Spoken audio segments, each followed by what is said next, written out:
Hello दोस्तों, तो स्वागत है आप सभी का आपके अपने चैनल लोहागढ़ स्टडी पॉइंट में। और जो हमारी ये वीडियोस चल रही हैं बीएसटीसी हिस्ट्री के लिए, ठीक है। और देखो, हिस्ट्री हमारी आधी से ज़्यादा कंप्लीट हो चुकी है, छोटे छोटे वंश रह गए। आज आपका ख़त्म हो जाएगा। टोंक, अलवर और धौलपुर आज कंप्लीट कर लेंगे। छोटे छोटे से हैं, जो जो फैक्ट होंगे, जो जो याद करने वाली चीज़ें रहेंगी वो मैं आपको बता दूंगा। आपको क्या याद रखना है। ज़रूर नहीं कि यहाँ से क्वेश्चन बने आपके लिए, लेकिन अगर बन गया तो हमें कमी नहीं छोड़ के चलनी है, ठीक है ना। जहाँ से क्वेश्चन उठने की सलाह है, जहाँ से उठने की उम्मीद है, वहाँ से हम आपको कवर सब कुछ कराएंगे वो सारा कुछ, ठीक है।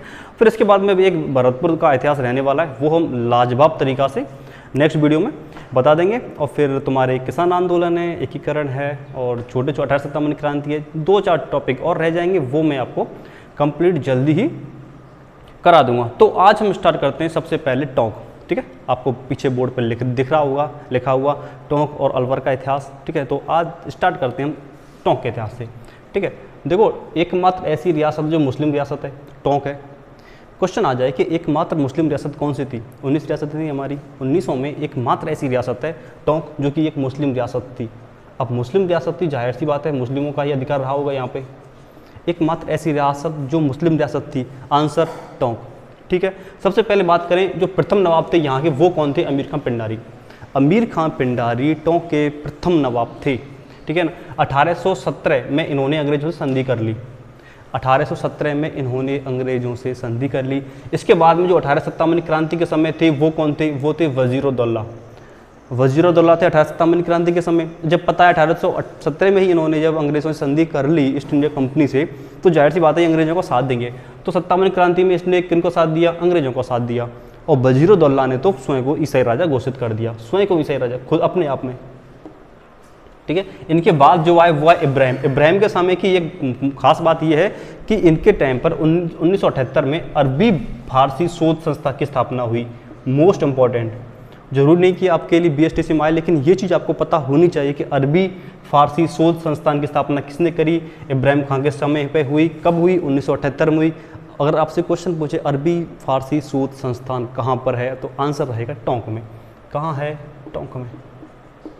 इसकी स्थापना कब हुई? 1978 को हुई। इसके बाद बात करें टोंक के जो अंतिम नवाब थे वो कौन थे? वो थे मोहम्मद फारूक अली। मोहम्मद फारूक अली अंतिम नवाब थे। कब? 1947 से 1948 के टाइम तक इनका पीरियड रहा, ठीक है। अब देखो, ये जो है टोंक रियासत खत्म हो चुकी है। क्या याद रखना है आपको? अमीर खां पिंडारी प्रथम थे, इसके बाद में इब्राहिम, ये याद रखना है, ठीक है। बस काफ़ी है, इतना याद रख लो, सफिशियंट है। टोंक खत्म। इसके बाद में बात करते हैं अलवर की। अलवर रियासत तुम्हें पता होगा मत्स्य संघ कहलाता है। हमारा ABCD अलवर, भरतपुर, करौली, धौलपुर, मिर्गल मत्स्य संघ कहलाता है, ये तो पता होगा आपको, ठीक है। बात करें अलवर की। अलवर में बता दूं मैं आपको, 11वीं सदी के टाइम पर यहाँ पर चौहानों के अधीन था। ये 11वीं सदी चल रही थी ना, उस टाइम पर ये चौहानों के अधीन था। इसके बाद में ये देखो 1972 में कौन सा युद्ध बताओ? तराइन का सेकंड, पता है ना? तराइन का सेकंड हुआ था भाई। तराइन के सेकंड के समय में पृथ्वीराज चौहान हार गए थे। तब चौहान हार गए तो सीधी सी बात है ये अलग हो गया। तो जब 1192 में जब चौहान हार गए, तो ये अलवर वाला इलाका मेवाती इलाका है, मेवात, तो इन्होंने अपने आप को स्वतंत्र कर लिया भाई। जब इन पर राजा ही शासन करने वाला नहीं रहेगा तो जाहिर सी बात है ये स्वतंत्र तो हो नहीं है। इसके बाद में 1527 ईस्वी को खानवा का जब युद्ध हुआ, तो खानवा के युद्ध में इन्होंने मुगलों का अधिकार हो गया। खानवा के युद्ध में जाहिर सी बात है 1527 खानवा का युद्ध, ठीक है, मुगलों का अधिकार हो गया क्योंकि मुगल ही जीते थे। कुछ समय के बाद ये जयपुर का अंग बन गया भाई। भटकता डोल रहा है बेचारा, कभी चौहान आते हैं, कभी मुगल आ गए, अब हो गया जयपुर का अंग, ठीक है। इसके बाद में बात करें 1671 में मिर्जा राजा जयसिंह, जयपुर के शासक थे मिर्जा राजा जयसिंह ने। मिर्जा राजा जयसिंह ने जयपुर की एक छोटी सी जागीर थी, क्या नाम था उसका? माचेड़ी की जागीर। माचेड़ी की जागीर थी वो मौजामाबाद के कल्याण सिंह नारिकों को दे दी, ठीक है। मौजामाबाद के कल्याण सिंह नारिकों को दे दी गई, ठीक है। ये भी जयपुर का ही, जयपुर से ही अलग है, लेकिन जयपुर में आता है मौजामाबाद, ठीक है। फिर 1774 में क्या हुआ कि देखो इन्हीं के शासक, मतलब अलवर वंश से संबंधित है प्रताप सिंह। प्रताप सिंह को क्या किया? शाह आलम कौन थे? दिल्ली के शासक शाह आलम ने माचेड़ी की रियासत दे दी भाई। इनने माचेड़ी की रियासत घोषित कर दी माचेड़ी को। माचेड़ी को रियासत अलग से घोषित कर दिया गया। किसने की? शाह आलम ने की। उस टाइम पर अलवर के शासक कौन थे? प्रताप सिंह थे, ठीक है ना। अब प्रताप सिंह ने क्या किया? अलवर को भरतपुर से अलग कर लिया। अलवर को भरतपुर से अलग किसने किया? प्रताप सिंह ने। कब किया? 1675 को। इसके बाद जो शासक बने वो बने बख्तावर सिंह। 1803 में बख्तावर सिंह बने और अब बख्तावर सिंह ने ही ईस्ट इंडिया कंपनी से संधि करी। ईस्ट इंडिया कंपनी से संधि करते समय अलवर के शासक कौन थे? बख्तावर सिंह थे।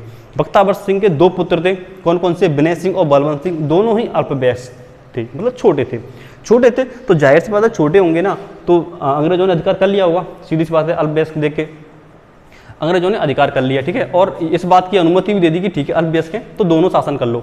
तो कुछ समय तक क्या किया? इन दोनों ने ही अलवर रियासत पर शासन किया। लेकिन क्या किया? विनय सिंह ने क्या किया? विनय सिंह के दबाव में आकर के विनय सिंह ने दबाव डाल करके बलवंत सिंह को अलग जागीर दे दी भाई, इसको अलग कर दिया अपने भाई को। भाई अलग हो गया, शासन कौन करने लगा? विनय सिंह शासन करने लगा। बात करते हैं 1857 की क्रांति के समय जो शासक थे वो विनय सिंह ही होंगे। बड़े 1803 में ये छोटे थे, 1857 क्रांति बड़े हो गए और 1857 क्रांति में अंग्रेजों के साथ देंगे, जाहिर सी बात है। इसके बाद बात करें इन्हीं के शासक, एक अगले शासक महाराजा जयसिंह। ये महाराजा जयसिंह नहीं है, जयपुर के नहीं है, अलवर के ही हैं। महाराजा जयसिंह अलवर के ही, जिन्होंने गोलमेज सम्मेलन में भाग लिया। गोलमेज सम्मेलन में अलवर से भाग लेने वाले शासक कौन थे? तो कौन कहेंगे आप? महाराजा जयसिंह कहेंगे, ठीक है ना। तिजारा में कुछ दंगे हो गए थे जिनका इन पर कंट्रोल खो बैठे ये, तो उन दंगों के कारण ही इनको अंग्रेजों ने निष्कासित कर दिया, राजा घोषित नहीं किया। राजा पद से इनको हटा दिया गया। जब इनको राजा पद से हटा दिया गया तो सीधी सी बात है अंत ही जाएंगे, दूर चले गए। कहाँ चले गए? ये चले गए सब यूरोप, और यूरोप में इनकी क्या हो गई? मृत्यु हो गई। इसके बाद में 1938 में अलवर प्रजामंडल की स्थापना हो गई। और मार्च 1949 को इसका राजस्थान में विलय कर दिया गया। मार्च 1949 में इनका राजस्थान में विलय कर दिया, ठीक है। तो ये है हमारा अलवर का और टोंक का इतिहास, ठीक है। अब बात करते हैं अगला हम धौलपुर के इतिहास की, ठीक है। हाँ जी, तो अब हमारा रह गया कौन? धौलपुर। बात करते हैं धौलपुर के इतिहास की। देखो धौलपुर के इतिहास में भी यही था, कभी कोई शासक आए, कभी कहीं के शासक आए, ठीक है। तो धौलपुर का शासक जब 7वीं सदी चल रही थी तो 7वीं सदी में एक तोमर वंश के राजा थे। कौन से? ढोलन सिंह। तोमर वंश के राजा थे। इन्होंने एक धौलपुर के साइड में आकर अपना राज्य स्थापित कर लिया और अपनी राजधानी दी ना, तो धौलपुर में एक जगह पड़ती है कौन? बीलपुर को अपनी राजधानी घोषित कर दिया गया, ठीक है ना। कालांतर में 8वीं सदी के आते आते यहाँ पर जो शासन हो गया वो हो गया चौहानों का शासन हो गया, ठीक साहब। फिर उसके बाद में बात करें 11वीं सदी की, तो 11वीं सदी में तोमर वंश के ही धवल देव ने धवलपुर शहर बसाया। धवलपुर जिसको कालांतर में जो कि कन्वर्ट हो गया, क्या हो गया? धौलपुर हो गया, ठीक है। नाम परिवर्तित हो गया, ठीक है। धौलपुर को प्राचीन नाम अगर पूछे तो क्या कहेंगे? धवलपुर था। किसने बसाया? धवलदेव तोमर ने। याद रहेगा, इंपॉर्टेंट है, याद रहने वाला, ठीक है। इसके बाद में करौली के यादवों का अधिकार हो गया साहब इस पर, ठीक है। और यादव वंश के एक थे कौन? धर्मपाल करौली ने ही धौलपुर दुर्ग का निर्माण करवाया। देखो अगर धौलपुर दुर्ग के निर्माण की बात करें, किसने किया? धर्मपाल करौली। यादव वंश के थे। अगर ये मत कहना कि तोमर वंश उन्होंने करवाया, नहीं, यादव वंश के लोगों ने ही धौलपुर दुर्ग का निर्माण करवाया। बात करें 1502 की, 1502 में सिकंदर लोधी और विनायक देव कहाँ के? धौलपुर के। दोनों के मध्य युद्ध हुआ, मुश्किल से सिकंदर लोधी जीत गए साहब और विनायक देव परास्त हो गए, हार गए, ठीक है ना, हार गए। अब दिल्ली पर जब मुगल शासन था, तो दिल्ली पर मुगल शासन चल रहा था, तो मोहम्मद जैफ थे। उन्होंने अलवर को स्वतंत्र शासन घोषित कर दिया भाई, अलवर को स्वतंत्र कर दिया किन्होंने? मोहम्मद जैफों ने। और इस जो विद्रोह हो रहा था इसको बाबर ने दबा दिया, ठीक है। अपनी सेना भेजी और इस विद्रोह को वहीं में समाप्त कर दिया अलवर बेच के बाद में, ठीक है। इसके बाद में अकबर ने खानपुर महल का निर्माण। खानपुर महल कहाँ पड़ता है? धौलपुर में। ये बाड़ी के पास है भाई, बाड़ी धौलपुर के पास पड़ता है। कहाँ? क्या? खानपुर महल किसने बनवाया? अकबर ने बनवाया। खानपुर महल अकबर ने बनवाया। कहाँ पड़ता है? बाड़ी के पास, धौलपुर में पड़ता है। आगे बात करें तो देखो सामूगढ़ का युद्ध याद होगा आपको। मुगलों में उत्तराधिकारी का युद्ध है एक सामूगढ़ युद्ध। कब हुआ था? 1658 को हुआ था। किस किस के बीच हुआ था? औरंगजेब वर्सेस दारा। जिसमें दारा की क्या हो गई थी, पराजय, दारा हार गए थे, औरंगजेब जीत गए थे। ठीक है, इसके बाद में कुछ समय बाद कल्याण सिंह तोमर, ये गुर्जर प्रतिहार वंश के थे, गुर्जर प्रतिहार वंश का अधिकार हो गया कहाँ पर, धौलपुर पर। धौलपुर पर एकमात्र गुर्जर प्रतिहार वंश अधिकार करने वाले कौन थे, तो क्या कहेंगे आप, कल्याण सिंह थे। इसके बाद में कुछ समय के लिए राणाओं का भी शासन रहा इस पर, राणा को शासक अधिकार कर लिया। किसने, राणा शासक कौन थे, वो कीर्ति सिंह थे, जिनको कीरत भी कहा जाता है कहीं कहीं पे, इनको क्या कहा जाता है, कीरत भी कहा जाता है, कीरत राणा। धौलपुर पर एकमात्र शासन राणा जो शासन थे वो कौन थे, कीर्ति सिंह, जिनका नाम कीरत भी बोलते हैं और कीर्ति सिंह भी बोलते हैं। ठीक है, बात करते हैं 1857 की क्रांति।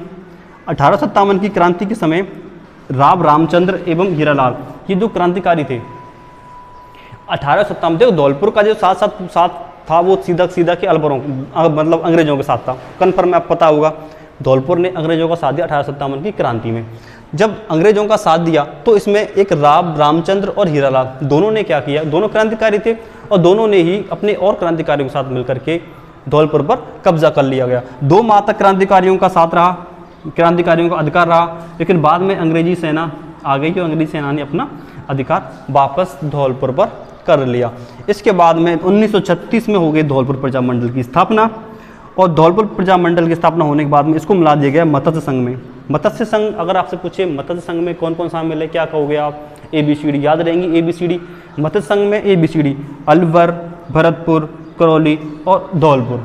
ठीक है, मत्स्य संघ की स्थापना हुई मार्च 1949 को, और जो इसके राज प्रमुख थे वो उदयभान सिंह कहाँ के, उस टाइम पर राजा थे, शासक थे या राजा थे, क्या कहेंगे आप, धौलपुर के थे, धौलपुर के। ठीक है, अब और फिर ये राजस्थान विलय हो गया भाई, राजस्थान विलय हो गया इसका फिर बाद में। ठीक है, तो ये आज आपके खत्म हुए कौन कौन से, टोंक कराया, अलवर कराया और धौलपुर कराया। ठीक है, अब जो हमारा एकमात्र वंश रह गया ना, वो रह गया जाट वंश, भरतपुर के जाट वंश रह गए। ठीक है, वो काफ़ी अच्छी तरीक़ा से हम करने वाले हैं। इसके बाद में आपके जो टॉपिक रहने वाले हैं, एकीकरण है, किसान आंदोलन है। ठीक है, 4-5 टॉपिक और रहेंगे, इसके बाद आपकी हिस्ट्री कंप्लीट हो जाएगी। ठीक है, और आप धुआंधार जितना हो सके आप रिवीजन करें। ठीक है, टेंशन ना लें, और अपने मित्रगणों को वीडियो शेयर करें। ठीक है, तो मिलते हैं अगले वीडियो में। ठीक है, तो देखो जितना हो सके आप रिवीजन करो भाई, रिवीजन देखो बहुत ज़रूरी है। अगर आप रिवीजन नहीं करोगे तो आप चीज़ें भूलोगे। साथ साथ नोट्स बनाएं, साथ साथ लिखें। ठीक है, और जितना हो सके आप रिवीजन करें। ठीक है, तो आज हम जो अगला जो हमारा चैप्टर रहेगा वो क्या रहेगा, भरतपुर का जाट वंश। देखो जाट वंश के बारे में एक विशेष लाइन कही जाती है। क्या है वो लाइन? वो लाइन है आपकी, या फिर मैं कहूँ कहावत भी कह सकते हो आपकी, 8 फिरंगी 9 गोरे लड़े जाट के 2 छोरे। ठीक है, अब ये कहावत किसके लिए है, कैसे है, क्या है, इसके लिए आपको भाई जाट वंश के बारे की जो अगली वीडियो आएगी वो देखनी पड़ेगी। ठीक है, अब देखो मैं आपके लिए सलाह दूं तो आप जितना हो सके क्वेश्चन करें, क्वेश्चन बुक ले आएँ अलग से, क्वेश्चन रिवीजन करें। इसके बाद में हमारी जो सीरीज़ चल रही है सचिन अभिरुचि की, ठीक है ना, उसको कंप्लीट करें, और हमारी जो वीडियो पड़ी हुई है उससे रिवीजन करें, है ना। और देखो मैं रीजनिंग के जो क्वेश्चन पेपर करा चुका हूँ वो सारे आप देखें, रिवीजन वहाँ से करें, है ना। और हिंदी और इंग्लिश के लिए हम एक लेक्चर लेंगे बाद में, कोई दिक्कत नहीं है। हिंदी इंग्लिश की तो ऐसी कोई खास बात है नहीं, वो तो आप खुद भी कर सकते हो अपने आप से। फिर भी कोई प्रॉब्लम आती है तो दोनों की ग्रामर की जो शॉर्ट वीडियो बनेगी ना, एक वीडियो में दोनों को शॉर्ट्स वीडियो, ज़्यादा लंबी नहीं खींचेगी, शॉर्ट वीडियो होगी, उसमें सारी ग्रामर दोनों की, अंग्रेजी की भी अलग से ले लेंगे और हिंदी की भी अलग से ले लेंगे, और संस्कृत की भी हो सकेगी तो संस्कृत की भी ग्रामर करा देंगे। ठीक है, ज़्यादा बड़ा टॉपिक नहीं है वो, छोटे छोटे टॉपिक हैं। लेकिन आप जो सबसे बड़ी बात है कि आपके ये जो 2-3 पार्ट है ना बड़े बड़े, पहले उनको कवर करो आप। जैसे जीके वाला पोर्शन हो गया, इसके बाद में रीजनिंग वाला पोर्शन हो गया, फिर इसके बाद में शैक्षिक अभियोक्ता, ठीक है, वो वाले अभिरुचि तो जो भी है, ठीक है, वो हो गया। तो ये क्या बड़े बड़े पार्ट हैं, 50-50 क्वेश्चन आने वाले हैं, 150-150 नंबर पे बहुत होते हैं। 150 मतलब 450 नंबर आपके यहीं से कंप्लीट होते हैं। तो आप सोच सकते हो 450 नंबर, क्योंकि अब आपका सिलेक्शन तो 400 पे ही होने वाला है, मतलब 400 अगर आ गए आपके तो डेफिनेटली आपको कॉलेज अलॉट हो जाएगा, गारंटेड है। ठीक है, और आप यहाँ से पढ़ के तैयारी कर रहे हो तो भाई मैं गारंटेड कह रहा हूँ, आपका श्योर है, आपके लिए कॉलेज कोई नहीं रोक सकता, कॉलेज अलॉट होगा, है ना, बशर्ते आप भाई मन से तैयारी कर रहे हो तो। ठीक है, यहाँ पर हम कोई कमी नहीं छोड़ रहे, जितना शॉर्ट्स हो रहे यार उतना तो हम आपको नोट्स करा रहे हैं, क्योंकि इतना शॉर्ट्स नहीं करा पाते हालाल, बहुत सोच समझ के यहाँ पर नोट करके, नोट कराने का हमारा पर्पज़ यही है, क्योंकि आपके लिए शॉर्ट सामग्री उपलब्ध कराई जाए। लेकिन आप शॉर्ट्स ना उतारें, जैसे मैं लाइन बोलता हूँ ना उस लाइन के हिसाब से आप उतारें तो आपके लिए बेस्ट रहेगा। भले ही दोबारा उतार लें, एक बार ये देख लें नॉर्मली, इसके बाद जब लिखें तो दोबारा लिख लो, कोई दिक्कत नहीं है। नोट्स तो बनाने हैं आपको, और सदा सदा के लिए आपके पास ये नोट्स रहने वाले हैं। ठीक है, तो मिलते हैं अगले वीडियो में जाट वंश के साथ में। धन्यवाद।